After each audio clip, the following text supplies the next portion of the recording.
ስሜ ዲቦራ ታከለ እባላለሁ። የመጣሁት ከዚሁ አዲስ አበባ ነው። ዛሬ በዚህ ቦታ መገኘቴ ለኔ በጣም ደስተኛ ነኝና አይገባኝ። ስለማይገባኝ ለዚህ ጌታ ግን ዝቅ ብዬ መጀመሪያ አመሰግናለሁ።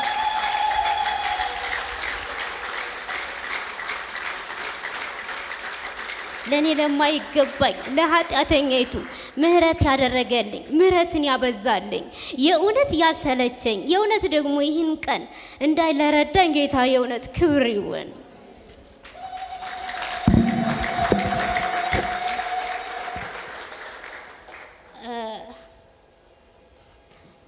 ይህንን ስላችሁ እግዚአብሔር እኔን ኃጢአተኛይቱን ያነሳበትን ቦታ ስለማቀው ነው።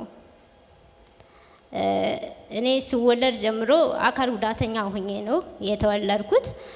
ኬዙ የታየው በተወለድኩ በ6 ወሬ ነው። በ6 ወሬ ኬዜ ሲታይ ካንሰር ተቀይሯል ተባለ። ወደ ሆስፒታል ገብቼና ከዛ ካንሰሩን ከዛ ሆስፒታል ለ2 ዓመት ያክል ሕክምናውን ክትትል እያደረኩ እኔ አላስታውስም። ሂስትሪውን ነው ይሄንን ማወራችሁ፣ ምክንያቱም በዛን ሰዓት እኔ የ6 ወር ህፃን ልጅ ስለሆንኩ ማለት ነው። ከዛ ለ2 ዓመት ከዛ ሆስፒታል ቆየውና ወጣሁ። ያው እግሬ መታጠፍ መዘርጋት አይችልም። በድጋሚ አሁንም ወደ ሌላ ሆስፒታል ሄድኩኝና ጀሱ እንዲታሰርልኝ ተደረገ። ማለት በተወለድኩ በ4 ዓመቴ በ5 ዓመቴ ማለት ነው። ስሜቱ በዛን ሰዓት ያ መቼም ማንም ሰው በሽተኛ ሲሆን ያልጋ ቁረኛ ሲሆን ምን ያህል ስሜት እንደሚሰማና ምን ያህል ተስፋ እንደሚያስቆርጥ እኔ ለእናንተ አልነግራችሁም። ምክንያቱም ለአንድ ቀን እንኳን ሆስፒታል ስንገባ ስለሚያንቀጠቅጠን፣ ሽታው ይሰለቸናል፣ የሰው ትንፋሽ ይሰለቸናል፣ አየሩ ይናፍቀናልና ከዛም በድጋሚ ጀሶ ተሰርቶልኝ መታጠፍ አይችልም፣ መዘርጋትም አይችልም። በሳምንት አንድ ጊዜ እግራችን እንዲዘረጋ ተብሎ የሆነ ሴንቲግሬድ ሳብ ይደረግና መልሶ ይታሸግልናል እና የኔ እግር በሰዓቱ ለ2 ዓመት ለ3 ዓመት ጀሶ ሳይቀየር ይታሸግልኛል።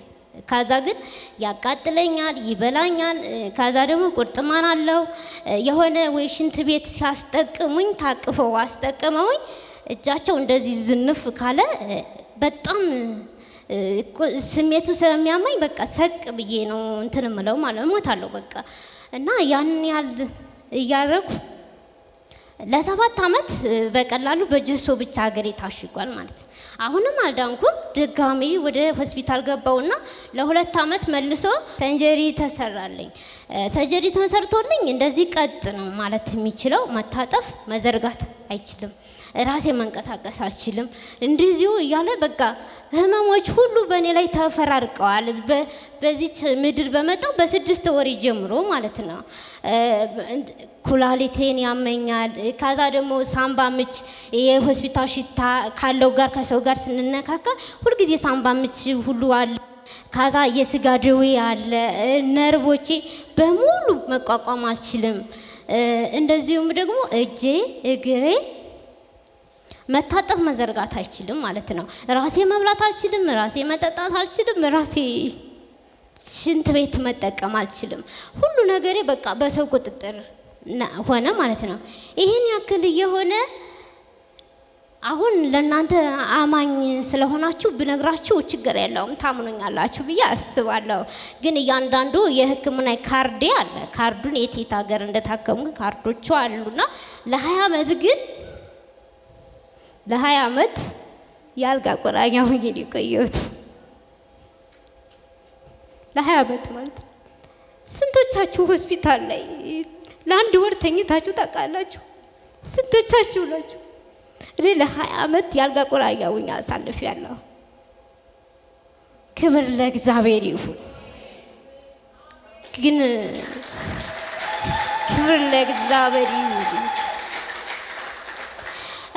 እና መጨረሻ ላይ የኔ ኬዝ ሲታይ እንዳጋጣሚ በአመት 2 ጊዜ ፈረንጆች የውጭ ሀገር ፈረንጆች እየመጡ እንደኛ ያሉ ኬዞችን ያያሉና እኔም ካዛ እድል ይገጥመኛል። ግን እነዛ ፈረንጆች ሲያዩ የኔ ኬዝ አጥንቶቼ፣ ምስሎቼ፣ ነርቦቼ ሁሉ ነገር ስለሆነ የሞተው ከፀጉሬ እስከ ጥፍሬ ድረስ ምንም የሚሰራ ነገር ስለሌለ እንደ የሷኮ ያላት ነገር በሙሉ የሞተ ማንነት ነው ያላት።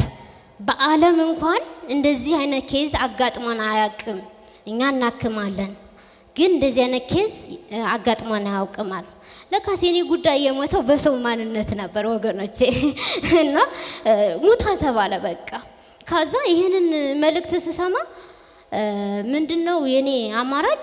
በቃ ከእግዚአብሔር ጋር ነው ሙግት የገጠምኩት። ምክንያቱም አንደኛ ለሰው የሚታከም ህመም በሰጠኸኝ። በቃ ኃጢአተኛ ብንሆን እኮ እሱ ይቅር ባይ አምላክ ነው፣ ይቅር ይለናል። አዎ እኔ ኃጢአተኛ ነኝ አውቃለሁ። በሰው መቅረብ ማይቻለኝ አውቃለሁ። ሸትቼ አውቃለሁ። ሆስፒታል ላይ ምን ያህል ሰውነቴ እንደሚሸት አውቃለሁ። ግን እሱ የምህረት አምላክ ነው። ምን አልኩኝ? በቃ እግዚአብሔር የምትችል ከሆነ ራስህ አፍርሰህ ራስህ ነው የሰራኸኝ አይደለ? እኔ አንተ ነኝ ያንተ ልጅ ነኝ። ካቻልክ መልሰህ ራስህ ስራኝ። በስተቀር ግን በህክምና የሚታከም ህመም ለምን አሰጠኝም? ለኔ ጥያቄ ፈጠረብኝ ማለት ነው። ከዛ የመጨረሻንን እንትን በዓለም በቃ አይቻልም ተባለ። በዓለም አይቻልም ሲባል ቀጥታ ወደ የት ነው የመጣሁት? ወደ እግዚአብሔር ቤት ነው የመጣሁት። ያው እንዲወስዱኝ ያልኩት ወደ የት ነው? ወደዚህ በቃ ውስጤ ካዛ ተኝቼ ይሄንን እከታተላለሁ። በተለይ 3 ቀን የጾም ጸሎት የአስቴር ጾም ጸሎት ከዚች ቤተክርስቲያን ይዘወተራልና እኔ ያንን በቻናል እከታተላለሁና ውስጤ ሐሴት ነው የሚያደርግበት እና በቃ ካዛ ቸርች መሄድ ፈልጋለሁ። ጀሰስ ቲቪ ከእግዚአብሔር ሰው ነብይ ኤርሚያስ ቸርች መሄድ ፈልጋለሁ። ከሳቸው ጋር መጸለይ ይፈልጋሉ ብለሽ በእምነት መጣሽ? በእምነት መጣሁ ማለት ነው። ካዚህ ስመጣ በዊልቸር ነው የመጣሁት። ምንም የሚሰራ ነገር። በምንድን ነው የመጣሽው? በዊልቸር። ዊልቸሩ ስንት ዓመት ነበር የምትጠቀሚው? ዊልቸር 20 ዓመት በቃ ሰው ይወስደኛል፣ ሰው ያገላብጠኛል። ስተኛ ይብን ያው አሁን ለጌታ ክብር ነው እንጂ የሚገባው የሚያንቀሳቅስሽ ሰው ነው። ማልቀስ አያስፈልግም ብዬ ነው 20 ዓመት ስላለቀስኩኝ አሁን ለጌታ ክብር ነው የሚገባ፣ ደስታ ነው የሚገባ። አንቺን የሚያንቀሳቅስሽ 20 ዓመት ሙሉ ሰው ነው። ሰው ነው የሚያንቀሳቅስ፣ ሰው ነው የሚያስነሳኝ፣ ሰው ነው የሚያስተኛኝ፣ የሚያበላሽ ሰው ነው፣ የሚያበላኝ ሰው ነው፣ ሽንት ቤት የሚወስደኝ ሰው ነው።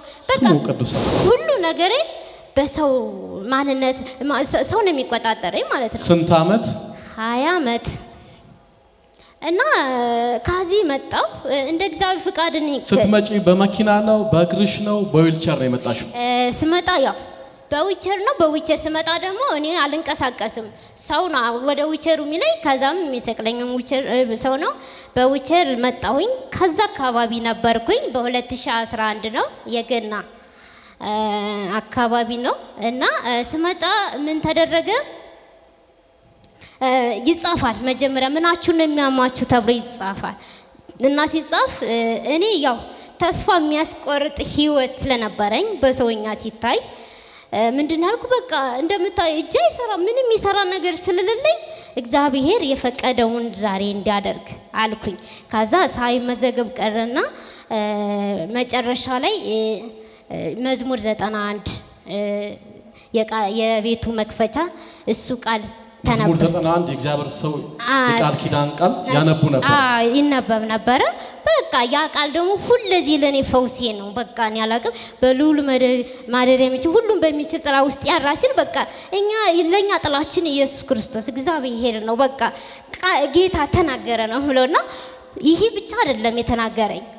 እኔ እንደ ሙሴ ባልልም ባይገባኝም አፍላፍ ነው ተናገረ ብዬ ይዛን የወጣው። ለምንድን ነው ዛሬ የእግዚአብሔር ሰው ወጡና ከመድረኩ ላይ ዛሬ እግዚአብሔር የፈቀደውን ያደርጋል አሉ ማለት ነው። የእግዚአብሔር ሰው እዛ እንደዛ በቃ ጌታ ሆይ ተናገርከኝ በቃ አልኩኝ ማለት በቃ ፈውሴ በደቂቃ የሆነ ያክል ነው የተሰማኝ።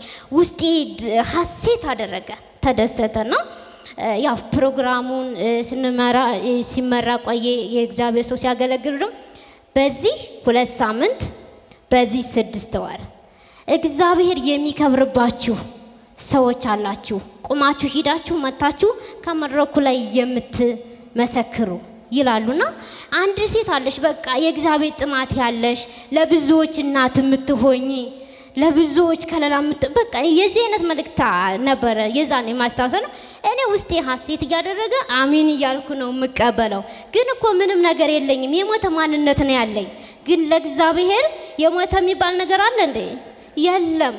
አመኘ ይህንን ቃል የእግዚአብሔር ሰው የተናገሩኝን እኔ በልቤ ላይ ነው የጸነስኩት ልክ እንደ ጽንስ ማለት ነው።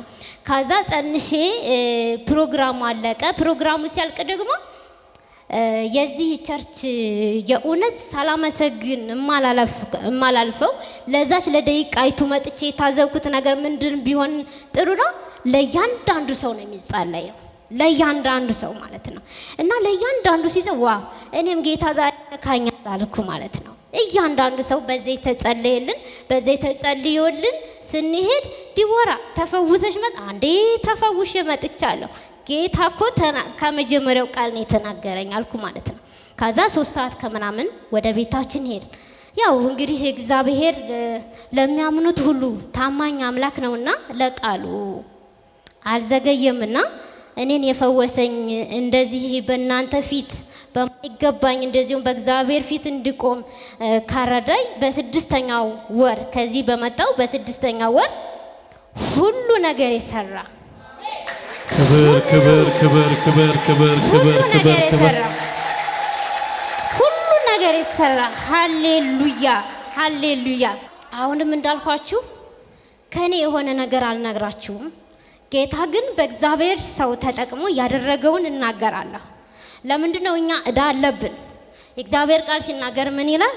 ከበጉ ደም የተነሳና ከምስክርነታቸው የተነሳ ምን አሉ ነው ድል ነሱ ነው የሚለው። ምክንያቱም ይሄ ነገር ሲደረግልኝ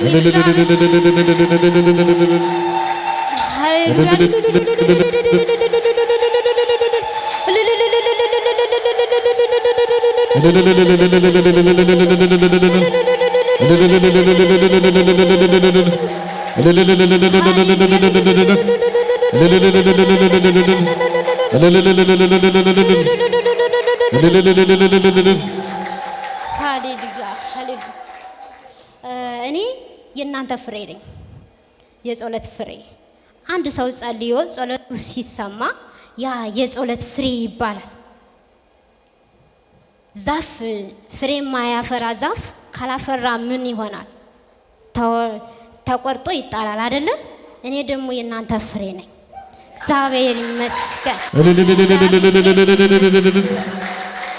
ዛሬ ለዚህ በቅቻለሁና በሰዓቱ እኔ ምን ነበር ጮኸቴ ቢመስላችሁ? ጌታ ሆይ አልኩ እኔ የምፈልገው አንድ እጄ ብቻ ትዳንልኝ።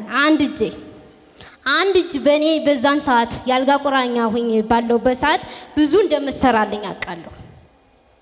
በአንድ እጄ እበላባታለሁ፣ አንድ እጄ ብትድንልኝ ብትሰራልኝ፣ በአንድ እጄ ልብሴን እቀይራለሁ፣ በአንድ እጄ ሽንት ቤት እጄ እጸዳዳለሁ፣ በአንድ እጄ ማድረግ የምፈልገውን ነገር አደርጋለሁ፣ በአንድ እጄ ዊቸሩን በራሴ ጊዜ እያሽከረከርኩ ይሄዳለሁ።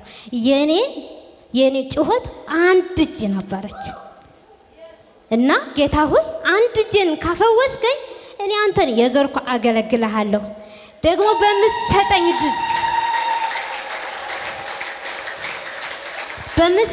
ድል ደግሞ በምትሰጠኝ ቃል በገባህልኝ የኔ ልጆች የወላጅ አልባ ህፃናት ናቸው ብዬ ቃል ገብቻለሁ። ይሄ ነው ለኔ ጥማቴ። በዚህ ምድር ምንም ሌላ የሚያስደስት ነገር የለም። አንድም እግዚአብሔርን አገልግሎ ማለፍ ነው፣ አንድም የኔን ቢጦች ማገዝና መርዳት ነው። ምክንያቱም ይሄ እኔ አላቅም ካየሁት ከራሴ ህይወት የተነሳ ነው። ይሄን ቃል ገብቼ ነበርና ግን እግዚአብሔር ምን አለ መሰላችሁ? አረ ልጄ ላንቺ አንድ እጅሽን ብቻ አይደለም እምፈታሽ አለ፣ እግርሽንም 2 እጅሽንም ፈትቻሽ ቁመሽ። አሜን። ክብር ሁሉ ለጌታ ይሁን፣ ክብር ሁሉ ለጌታ ይሁን፣ ለጌታ ይሁን አለ። ለእግዚአብሔር እኮ እንዴት ይሆናል አይባልም። ለካስ ለእግዚአብሔር ምንም የሚሳነው ነገር የለም። ሁሉ ለእግዚአብሔር ምን ይችላል? ምናልባት እኮ በዚህ ዓለም አለቀላችሁ ልንባል እንችላለን። በዚህ ዓለም እኮ ሞታችኋል ልንባል እንችላለን። እኔ በዚህ ዓለም ኬዚ ሲታይ በጣም ከባድ ነበር። የሞተ ማንነት ነበር ያለኝ። እጄ ብትቆነጥጡት ይሄ ብትቆነጥጡት አይሰማም። እግሬ ብትቆነጥጡት አይሰማም። እንኳን መቆንጠጥ ብትቆርጡት ራሱ አይሰማም። ጸጉር የሚባል ነገር የለኝም። ይሄው ዛሬ ይሄ ጸጉር ይታያችኋል። ኧረ ክብር ሁሉ ለጌታ ይሁን፣ ክብር ሁሉ ለጌታ ይሁን፣ ክብር ሁሉ ለጌታ ይሁን። ጸጉር የሚባል ነገር የለኝም። የኔ ህይወት አንድና አንድ የደረቀ አጥንት የደረቀ ማንነት ነበር ያለኝ። ግን እግዚአብሔር እነዛን የደረቁ አጥንቶች አጥንትን ከአጥንት ጅማትን ከጅማት ገጥሞ ቁርጭምጭሚትን ከቁርጭምጭሚት አገጣጥሞ እንዳቆማቸው ሁሉ እኔንም እግዚአብሔር ረድቶኝ በእናንተ ፊት ቁሜ እኔ የማረባው የማልጠቅመው እንደዚሁም ስሙን እንኳን መጥራት ለማይገባኝ ቆሜ እንድመሰክር ረድቶኛል። ሰይ ክብር ክብር ክብር ክብር ክብር ክብር ክብር ክብር። ያው አሁንም እንግዲህ ምናልባት ይቅርታ ጊዜያችሁን እንዳልበላባችሁ ሰዓት ወሳኝ ስለሆነ ያው እንግዲህ የ20 ዓመት ምስክርነት መቼም ቢመሰከር አያልቅም። ግን እግዚአብሔር ለኔ መሆን ካለበት በላይ አድርጎልኛል። ለማንም አድርጎ የማያደርገው ለማንም ሆኖለት የማያውቀው ለማንም ተጎብኝቶለት የማያውቀውን እኔን ጎብኝቶኝ እንዲህ በእናንተ ባማራችሁና በተቀደሳችሁ ቅዱሳን ቆሜ እንድመሰክር ረድቶኛል።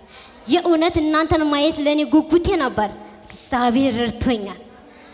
የእውነት እግዚአብሔር ረድቶኛል። የእውነት እግዚአብሔር ረድቶኛል። ደግሞ እድለኛ ናችሁ፣ እኔም እድለኛ ነኝ። የእውነት ይህን የመሰለ ቤት አዘጋጅቶ እግዚአብሔር ራእይን ሰንቆ ትልቅ አባት ነው ደግሞ እግዚአብሔር የሰጣችሁ። ለእናንተም ብቻ አይደለም ለእኔም አባት ሆኖኛል። ለምን እግዚአብሔር በዛን ሳጎብኝቶኝ ስለሆነ ማለት ነው። ለምድሪቱ እግዚአብሔር ሲባርክ ሲፈልግ ሰውን ነው የሚሰጠው አይደል እንዴ? በዚህ ምድር እኔ እግዚአብሔር እንደመጣ ማምነው ሰዎችን ሲያስነሳ ነው። ደግሞ እግዚአብሔር ለምድራችን የእግዚአብሔርን ሰው አስነስቶልኛል። እስኪ ክብር ለእግዚአብሔር ስጡት። የእውነት ያንሳል፣ ለጌታ ያንሳል፣ ለንጉሱ ያንሳል፣ ለድንቁ ጌታ ያንሳል። ይሄ የእግዚአብሔር ስራ ስለሆነ፣ ይሄ የእግዚአብሔር ድንቅና ታምር ስለሆነ፣ ይሄ የእግዚአብሔር ስራው ሊመዘግ ዋው ስሙ ከፍለት ስለፈለገ ነው። አሁን ደግሞ እኔ አይደለሁም ያደረኩት፣ ከኔ አቅም አይደለም። እግዚአብሔር ረድቶኝ ደግሞ 5 ልጆች አሉ። እግዚአብሔር ደግሞ ያዛኛል እንደተናገረው ቃሉን በመጠበቅ አሁን 5 ልጆች አሉኝ። ለልጆችም ትጸልዩላችኋላችሁ፣ ለኔም ትጸልዩልኛላችሁ። በጣም እድለኛ ነኝ። እንደናንተ ያሉ ቤተሰቦች እንደናንተ ያላችሁ እግዚአብሔር ሰዎች መጥቼ መመስከሬ እግዚአብሔር ጎብኝቶኝ ነው አይቶኝ ነው። እስኪ ክብር ለእግዚአብሔር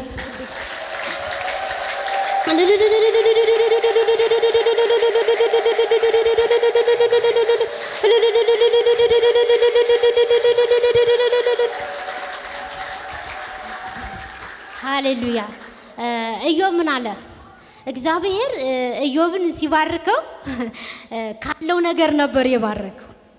ያለውን ነገር በእጥፍ ነው ኢዮብን የባረከው አይደለ? እኔ ግን ምንም የሌለኝን ከዜሮ ተነስቶ ባርከኛል። አሁን ላይ ደግሞ እንዴት አለሽ ብትሉኝ ያው እንደምታዩኝ ዛሬ የለበስኩትን ልብስ በሙሉ ከጸጉሬ እስከ እግሬ ራሴ ተደራጅቼ ራሴ አዘጋጅቼ ነው የመጣሁት።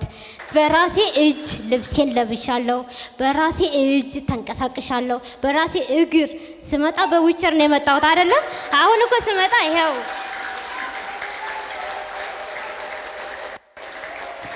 ይሄው በእግሩ ቁሜ ከሄድኩ 6 ዓመቴ ነው። በደንብ ፎሴን አረጋግጬ ነው በዚህ በተባረከ ቦታ በእግዚአብሔር ክብር ባለበት የመጣሁት። 6 ዓመቴ ነው። አንድ ቀን ራሴን ታመም ያላቅም፣ አንድ ቀን ነርቬን ታመም ያላቅም፣ አንድ ቀን ደግሞ ደከመኝ ብዬ አላቅም። እግዚአብሔር እንደገና አበርትቶ አሜን አቁሞኝ አሜን 24 ሰዓት እየተኛው አልጋ ሰብር ነበረ። አሁን ግን እየሮጥኩ ሃሌሉያ። ክብሩን ጌታ ይውሰድ፣ ክብሩን ጌታ ይውሰድ፣ ክብሩን ጌታ ይውሰድ። አሁን አድራሻ ቀይሬያለሁ። አሜን። ከሆስፒታል ወደ ቸርች። አሜን። ከሆስፒታል ወደ ቸርች ምናልባት በብረት ምናምን የሚሄድ እንዳይመስላችሁ። እሺ ነፃ ሰው ነኝ። ምንም ነገር በደንብ አሳያችሁ አይደል?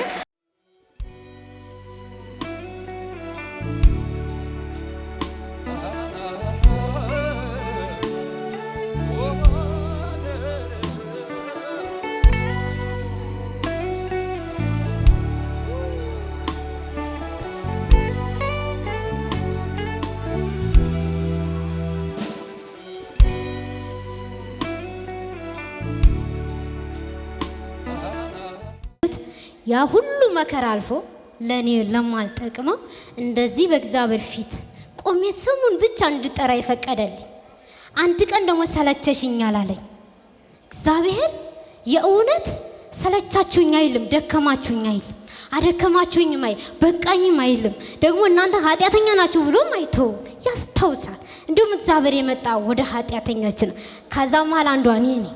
ምህረት ተደርጎልኝ፣ ምህረቱ በስቶልኝ፣ ቸርነቱ በስቶልኝ፣ ይቅርታው በስቶልኝ፣ አዶናይነቱ በስቶልኝ የእውነት በፊቱ እንድቀርብ የረዳኝ ጌታ ኢየሱስ እኔ ነኝ።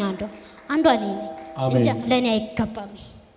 ጌታ ይባረክ። ዲቦራዬ ድሮ የሚያውቁሽ ሰዎች 20 ዓመት ሙሉ በዚህ ውርቸት ስትንቀሳቀሽ የነበሩ ሰዎች ዛሬ ደግሞ ጌታ ፈውሶሽ፣ ጌታ ረድቶሽ፣ ጌታ ዘንበል ብሎብሽ ሲያዩሽ ምን አሉ ሰዎች? እስቲ ያው እንግዲህ ሳራ እንዳለችው ለእግዚአብሔር ምንም የሚሳነው ነገር የለም እና ጌታ ረድቶኝ ይሄን ነገር ሲያደርግልኝ ተአምር ነው ያሉት። ተአምር ነው።